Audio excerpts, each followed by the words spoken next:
जमाने में बनाया हुआ कानून 1894 का कानून को बदला। जब बहस हुई, एक आम सहमति बनी, सभी पार्टियों ने इसका समर्थन किया। मैं खुद सुषमा स्वराज जी से, अरुण जेटली साहब से, राजनाथ सिंह जी से, सभी लोगों से मैंने बात की, ऑफिस में बात की, उनके घर में बातचीत की, कुछ संशोधन आए उनके ओर से, उसको भी मैंने स्वीकारा। 15 घंटे बहस हुई पार्लियामेंट में, संसद में। करीब 70 सांसदों ने भाग ली उस बहस में और एक भी आवाज उस कानून के खिलाफ नहीं उठाई गई। हालांकि आलोचना यह हुई कि यह कानून इतना प्रगतिशील नहीं है जितना होना चाहिए। मुआवजा और भी बढ़ाने की मांग की गई, पर क्योंकि एक विश्वास था, एक प्रतिबद्धता थी और लोग चाहते थे कि एक नया कानून जल्द से जल्द आए, सभी पार्टियों ने 15 पार्टी, राजनीतिक मुख्य पार्टी जो थे, सभी ने इसका समर्थन।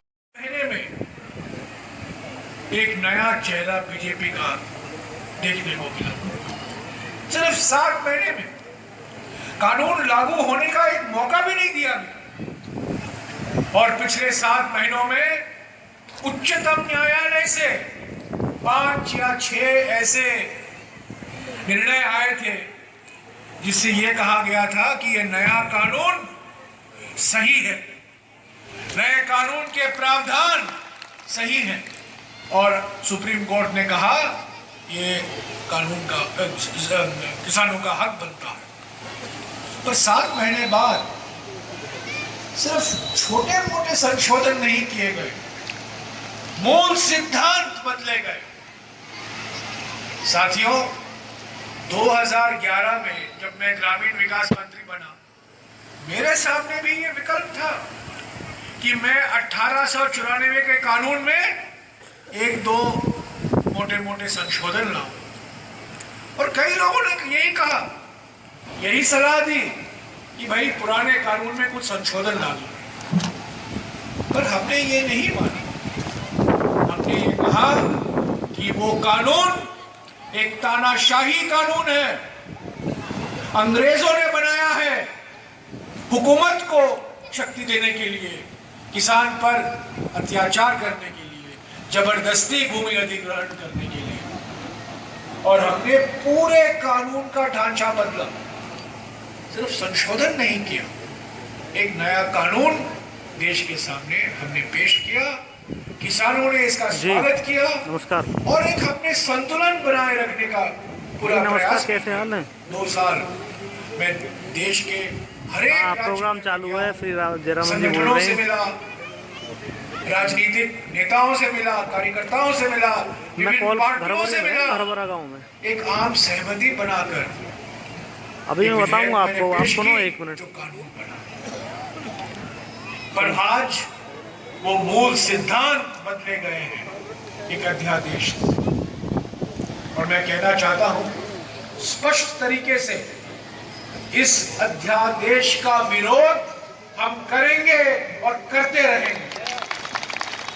किसी हालत में इस अध्यादेश को समर्थन देना का सवाल उठता ही नहीं, क्योंकि ये मूल सिद्धांत बदले गए। 2 मूल सिद्धांत थे पुराने कानून में, 2013 के कानून में। सबसे महत्वपूर्ण मूल सिद्धांत ये था कि किसी हालत में, किसी परिस्थिति में हम जबरदस्ती भूमि अधिग्रहण नहीं होने देंगे।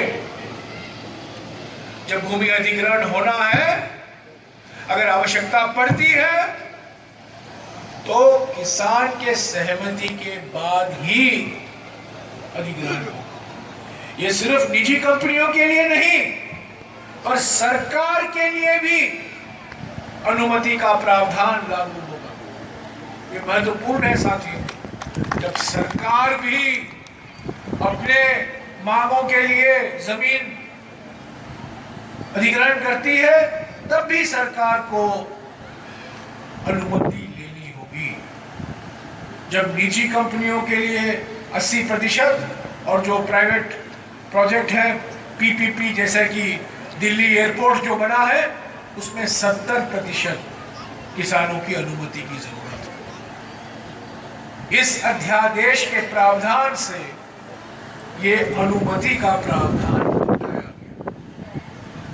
परिभाषा में इतना विस्तार आया है कि इस अध्यादेश से ये साफ हो जाता है कि सरकार अपने मांग के लिए और निजी कंपनियों के मांग के लिए भी किसान के अनुमति के बिना भूमि अधिग्रहण कर सकती है।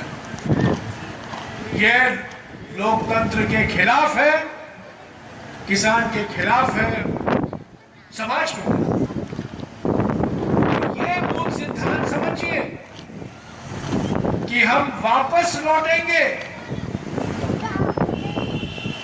जबरदस्ती भूमि अधिग्रहण कानून की परिस्थितियों में, हम वापस लौटेंगे पुलिस फायरिंग की परिस्थितियों में, हम वापस लौटेंगे प्रदर्शन की परिस्थिति। 1894 के रास्ते में हम वापस लौटेंगे और जो किसानों का लोकतांत्रिक हक बनता है, अधिकार बनता है, संवैधानिक हक बनता है, वो छीने गए। तो साथियों, पहला मूल सिद्धांत ये है जो बदला गया है।